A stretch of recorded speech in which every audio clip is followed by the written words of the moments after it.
प्रसाद भवन में UP cabinet मंत्री जितिन प्रसाद ने प्रेस वार्ता यूपी की दशा और दिशा पर डाला प्रकाश।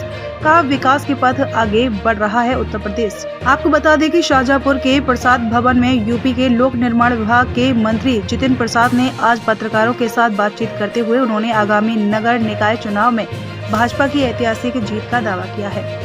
उन्होंने कहा कि जिस तरह से विधानसभा की सभी सीटों पर जनता ने जीत दिलाई थी, उसी तरह मेयर और अन्य सीटों पर भी जनता भाजपा की झोली में डालेगी।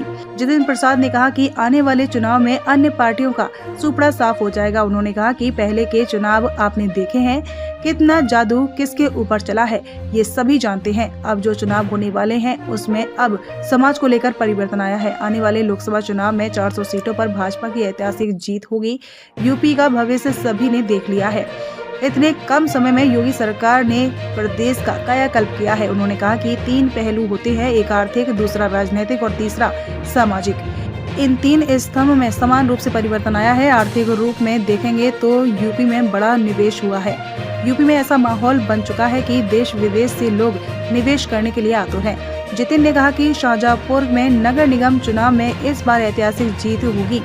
संगठन जनता से जुड़ाव और लगाव रखता है। विधानसभा चुनाव में जिले की जनता ने सभी 6 सीटें भाजपा की झोली में डाल दी थी। उसी तरह समाज के शाहजहांपुर में विकास की बौछार कर दी। इस बार इतिहास रचा जाएगा, जहां की मेयर सीट पर भाजपा की रिकॉर्ड मतों से जीत होगी। चुनाव छोटा हो या बड़ा, भाजपा सभी चुनाव पूरे दमखम और मेहनत से लड़ती है। पूर्व की भांति सभी सीटों पर कमल खिलेगा। जीरो टॉलरेंस पर सरकार काम कर रही है। किसी तरह की कोई गड़बड़ी होगी या अनियमितताएं पाई जाएंगी तो चाहे वो व्यक्ति कोई भी हो, उसके ऊपर कार्रवाई की जाएगी। ये योगी सरकार में भी हो रहा है और केंद्र सरकार में पीएम ने भी क्लियर कर दिया है। किसी को भी बख्शा नहीं जाएगा। जो भ्रम में है, जो लक्ष्मण रेखा लांघेंगे तो उनको भी बख्शा नहीं जाएगा।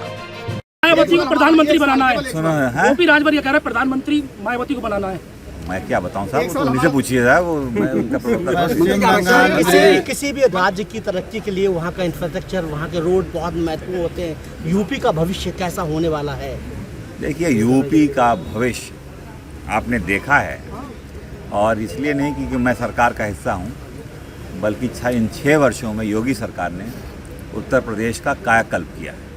और 3 पहलू होते हैं, एक होता है आर्थिक, दूसरा होता है राजनीतिक और तीसरा होता है सामाजिक। इन 3 जो स्तंभ हैं, इसमें समांतर तौर से परिवर्तन आया है। आर्थिक में अगर आप देखेंगे, उत्तर प्रदेश में 30 लाख करोड़ के निवेश की MOU साइन हो रहे हैं। देश विदेश से लोग निवेशक इच्छुक हैं कि यहाँ पे आके अपना निवेश करें, यहाँ इन्वेस्टमेंट डेस्टिनेशन बनाए। ये हब बन गया है। ये ऐसे नहीं होता है, इसके लिए बहुत पीछे पृष्ठभूमि और मेहनत चाहिए होती है, जो योगी सरकार ने प्रदेश में और केंद्र में प्रधानमंत्री जी के सानिध्य में इंफ्रास्ट्रक्चर से लेके ग्रामीण क्षेत्र तक लाभ, परिवर्तन, रोड्स, रेल, ब्रिजेस, बिल्डिंग्स, एक तरफ ये हो रहा है। इकनॉमी में जो निवेश आ रहा है, पहले सिर्फ उत्तर प्रदेश में नोएडा में आता था, अब प्रत्येक जनपद में आ रहा है। बुंदेलखंड हो, पूर्वांचल हो, वहाँ पे भी निवेशक इच्छुक है। हम तो गए थे, विदेश भी गए थे और देश में भी विभिन्न राज्यों में गए थे। सब यहाँ पे आंखें गड़ाए हुए हैं उत्तर प्रदेश के प्रति। और ख़ास बात एक और है कि सेक्टर्स, पहले उत्तर प्रदेश में चीनी मिलें दिखती थी सब, बस। अब सेक्टर्स में renewable energy, defence, textile, education, technology, तमाम सेक्टर्स में निवेश उत्तर प्रदेश की धरती पे आ रहा है। ये बहुत बड़ा परिवर्तन है। पश्चिम बंगाल में